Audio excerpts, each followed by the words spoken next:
Good morning, good morning. It's Friday, June 19th, 2020. It's 2:49 a.m. I'm on my way to the gym right now. When I was thinking about when me and my wife go out running,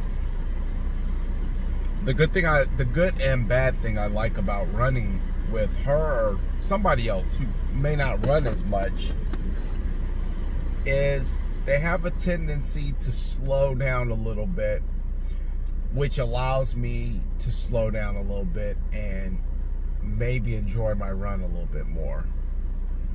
That's the good thing. The bad thing is, if you want to go, they don't really have another gear. That's the gear. If anything, it gets slower. And there's been times when I would have to urge her on. I'll give you an example. I was urging her on because the gap between where I was at, where she was at, was too far, and I needed us to be closer in range for safety, and to make sure that we were just kind of running together. That made sense. And this one particular incident, weirdest thing in the world, and I really think that a bunch of demonic spirits were coming at me, honestly. This what appeared to be a homeless guy, because we go running downtown, walked clear across the street into my running path, and then intentionally bumped into me. Intentionally. And I don't know if he said anything, but he had this look in his eyes. And I remember we kept kind of running, but I was looking at him, and he started like a very fast walk towards us.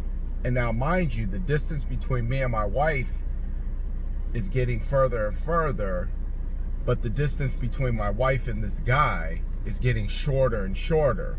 So now my concern is heightened, because not only is she not with me, but I don't think she can keep up to the point where she can avoid if something were to happen with this particular insane individual. And I remember I kept looking back, and then I started running backwards while watching her and encouraging her on and saying, come on, come on. But my wife seen something in my eyes that caused her to look back. And when she looked back, she seen this guy following her fast. She found a new speed. So if you ever ask her, if you ever see her, ask her about the time the homeless guy was chasing behind us. And she found a new speed. But I said all that to say, we have a tendency to try to keep up and follow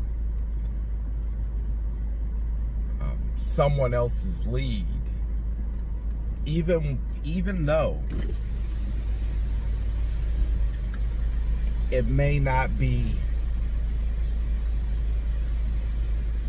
who we're destined to be, who we're supposed to be, who we're called to be.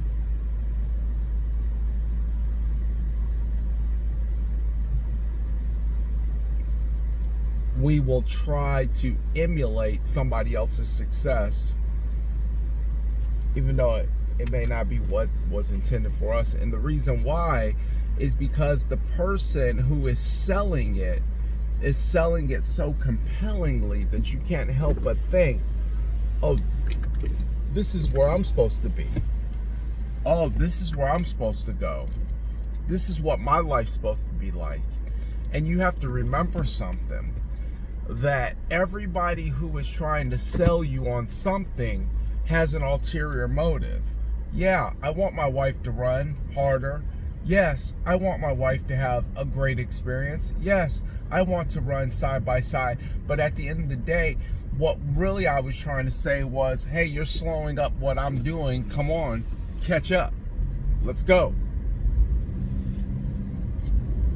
Right? Because there's an underlining need that I had that really was propelling that. Because if there wasn't, I would have just slowed my run down and said, I'm just going to run side by side with you, and we just keep it simple as a pimple, right? We just keep, that's how we're going to move.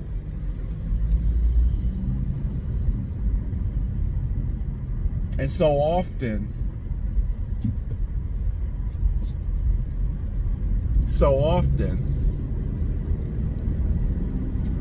we get caught in that rat race. That's the real rat race. When we not running our race, when we not running our game, when we not doing what's best for us, when we see the glitter and the glide and the gleam going on somewhere else and we think that that's what we want. When you drive by the mansions, you think that's what you want. I remember I had a buddy, and I still talk to him. He was dating this girl, and they lived in this really nice home, and later on down the road it ended up coming out that the father was molesting both his daughters in that really nice home. You never on the surface would have seen or felt that that's what was going on, because everything on the surface to me seemed normal. That he was molesting his daughters.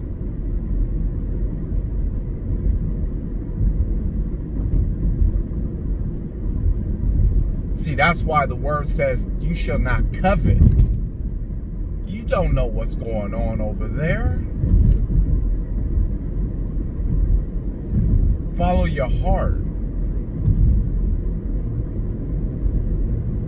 You know, the dopest thing that I've learned about the Holy Spirit is the Holy Spirit is like your personal navigation to your destiny.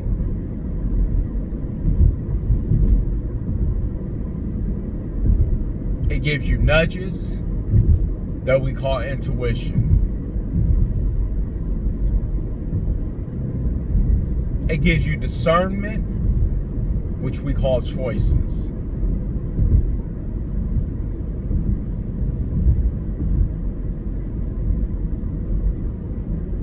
But it's easier for us to look at what somebody else has and say, that's how I want my life. Well, how do you know if you've never lived that? See, that's the biggest thing. How do you know you want that life if you've never lived that? It's real hard with all the work and all the effort and all the time I put in to developing who God has intended for me to be. Because yes, that is a process. It's real hard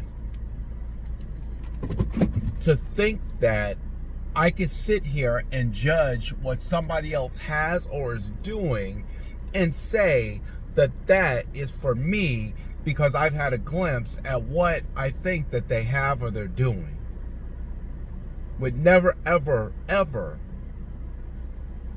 fully engaging in what it feels like or what it means or what it's like to actually live that kind of life. Because once you do that, then you can decipher whether or not that's for you. But until then, understand that when somebody is asking you to do something, there is an underlining need or want that they have that you need to accomplish. So it's always best to run your own race.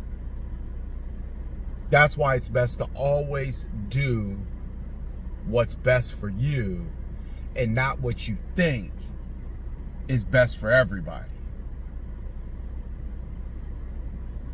And then you live your life with purpose. Versus saying, oh man, you got the nice car. I'm gonna follow you because I want the nice car. Do you know what it took to get that car? Do you even know what it takes to maintain that car? How long would you be able to stay in that car comfortably before either a payment or a maintenance issue creates a level of uncertainty about whether or not this was for you. Everybody has greatness, but does everybody's greatness have to look alike? One person created QT, another person created Walmart, another person created Michelin, another person created Ford. They're all different greatnesses. What I'm saying is we all have different greatnesses. If you're trying to simulate somebody else's greatness verbatim, meaning you're coveting what it is that they have or they're doing, understand something. They have something to gain.